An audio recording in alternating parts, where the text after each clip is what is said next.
Se encuentra con nosotros Carlos Rivera, abogado del IDL, a quien le damos la bienvenida porque, claro, el panorama judicial del Perú en los últimos días continúa movido y ayer ha habido, en realidad, una decisión que va en doble vía por el caso de Nadine Heredia. Pero antes de ello, Carlos, gracias por estar con nosotros y acompañarnos. Antes de ello, yo no quería dejar pasar, acabamos de estar con el general Luis Alatrista, comando Chavín de Huántar, que hoy van a ser homenajeados en Palacio de Gobierno, y el único comentario que le quería pedir al respecto es, no quieren para nada a la Comisión de la Verdad y de Reconciliación. ¿Por qué señalan a la Comisión de la Verdad y Reconciliación como un factor, al parecer, perturbador incluso en lo que fue sus carreras militares? Mira, en realidad yo no comprendería ese punto de vista. Sí es cierto que la Comisión de la Verdad hizo un llamado público y concreto en determinadas situaciones para investigar casos de graves violaciones a los derechos humanos, pero jamás levantó una imputación contra el comando Chavín de Huántar.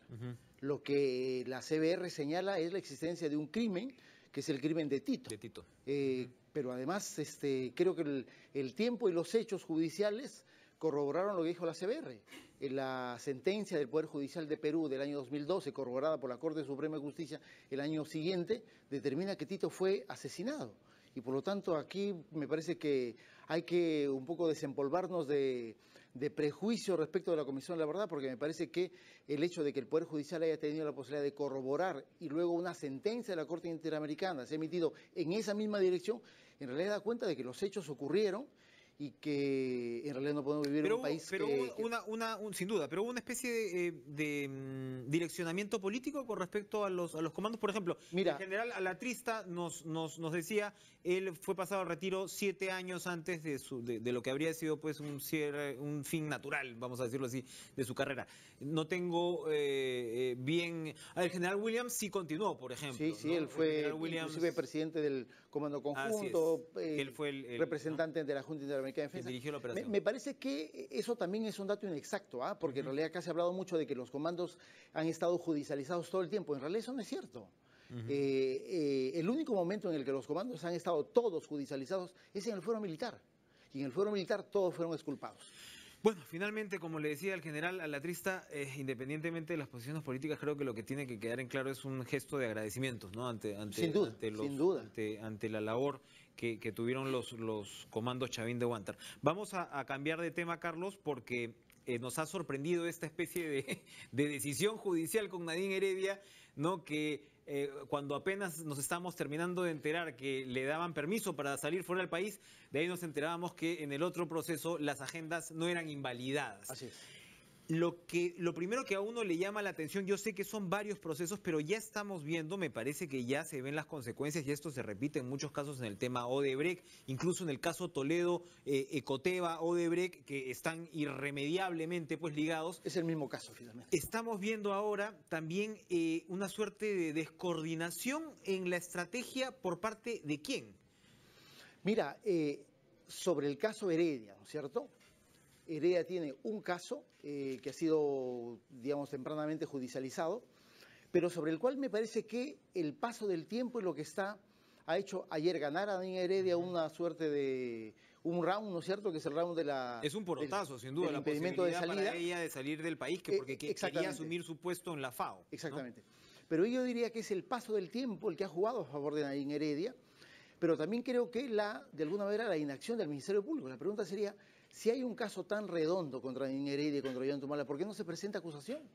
Digamos, si el caso estuviese en una etapa superior, que sería el juicio oral, digamos, la decisión del día de ayer de la Sala de Apelaciones de la Sala Penal Nacional no se hubiese producido, porque eso significaría que tendría que haber una obligación de parte de la acusada, que no tiene esa condición Heredia, para estar presente en las sesiones de audiencia.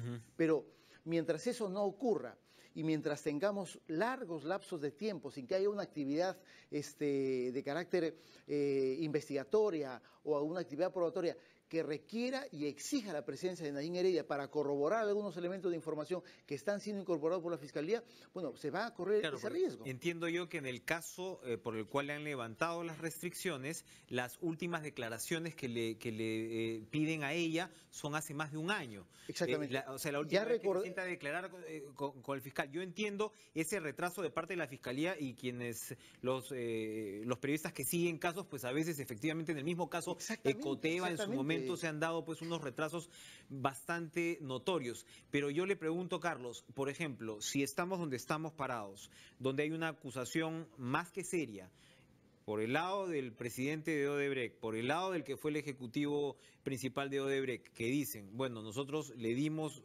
millones de dólares al matrimonio Humala Heredia, ya se verá si fue para la campaña, porque no se sabe muy bien todavía cuál fue el destino, porque según... Ni de qué bolsillo Humala, de Odebrecht salió. Exacto. Ese es un tema muy importante. Que es clave, muy importante, ¿no? Que es clave, pero a lo que voy, y ahora le voy a preguntar de eso, pero a lo que voy es un juez que está viendo que digamos que el bosque es más amplio, que sencillamente... El caso es más complejo, en realidad, ¿no? que la salida de la señora, y que muy probablemente estos casos se van a terminar fusionando de alguna manera, porque recordemos que este caso por el cual levantan las restricciones tiene que ver con los manejos de los fondos de la campaña, precisamente. Así es.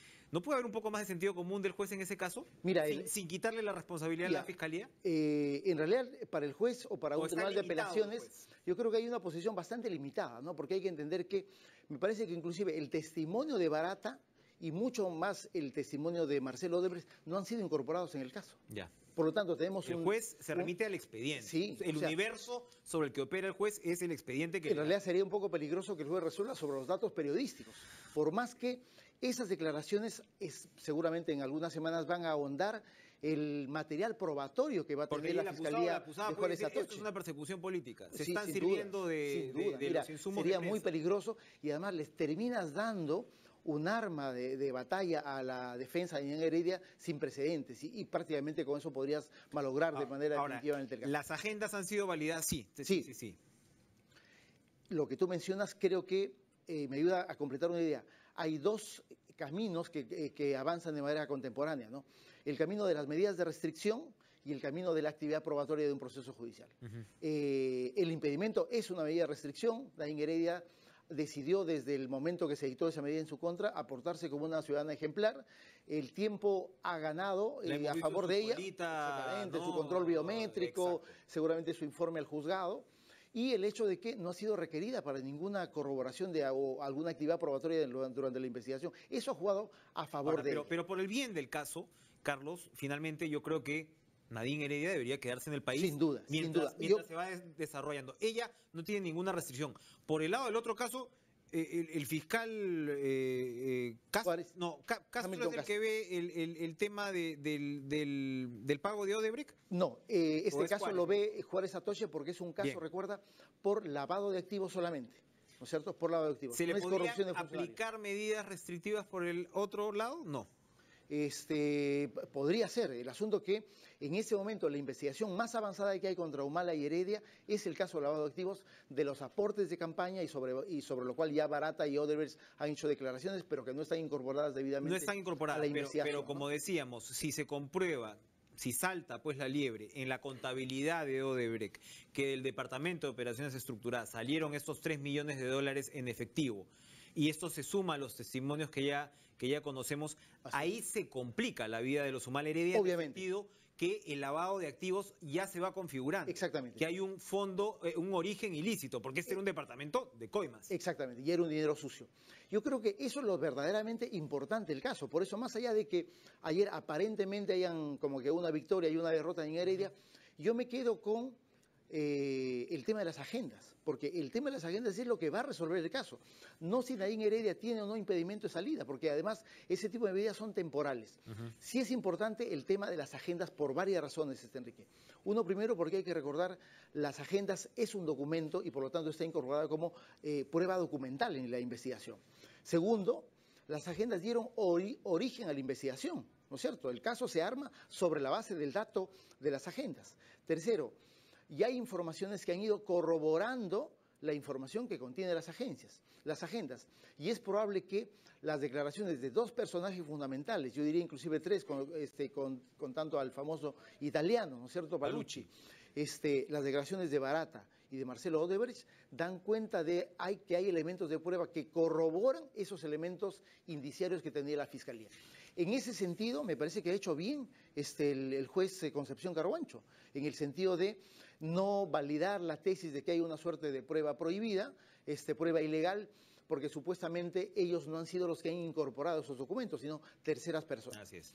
Pero ahí yo creo que cuando Concepción Carhuancho dice que la palabra de Hernán Heredia está devaluada, yo creo que es correcto. Es decir, recordemos que Heredia dijo al inicio, no son mis agendas, luego dijo, sí son mis agendas, luego dijo, no son mis agendas y tampoco reconozco el contenido, y luego sobre el contenido que va a ser utilizado, la pericia que ha hecho el juzgado determina que no hay ninguna manipulación. Por lo tanto, es una prueba completamente válida. Para terminar, Carlos, ¿se equivocó el presidente de la Corte Suprema al diferenciar los casos de Toledo y Humala en lo que tocaba a las medidas restrictivas, o está de acuerdo a derecho? Mira, al presidente, yo he visto la entrevista, le hacen varias preguntas y él intenta responder, ¿no es cierto?, sobre dos situaciones particulares, ¿no? Y creo que intenta hacer una suerte de comparación entre la situación de Toledo, en la que evidente hay un riesgo de fuga, tanto así de que ya tiene una orden de detención internacional, y una situación, la de Humala, que no es específicamente la misma, ¿no? Probablemente Rodríguez debió, como se dice,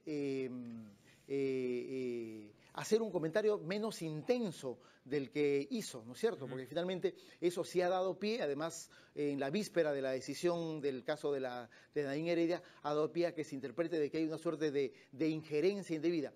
Me parece que por la trayectoria que tiene Duberlí Rodríguez, yo en realidad la descartaría, sí, sin duda alguna. Además, me parece que él representa una posición absolutamente democrática al interior del Poder Judicial, ¿no? Carlos Rivera, abogado de IDILE, gracias por estar con nosotros, Carlos, esta mañana, siguiendo pues estos temas en los cuales a veces uno mismo se pierde. Tiene muchos capítulos y tiene muchas subdivisiones. Gracias por estar con nosotros. A las 8:30 nos vamos a un corte. Regresamos de inmediato en TV Perú Noticias.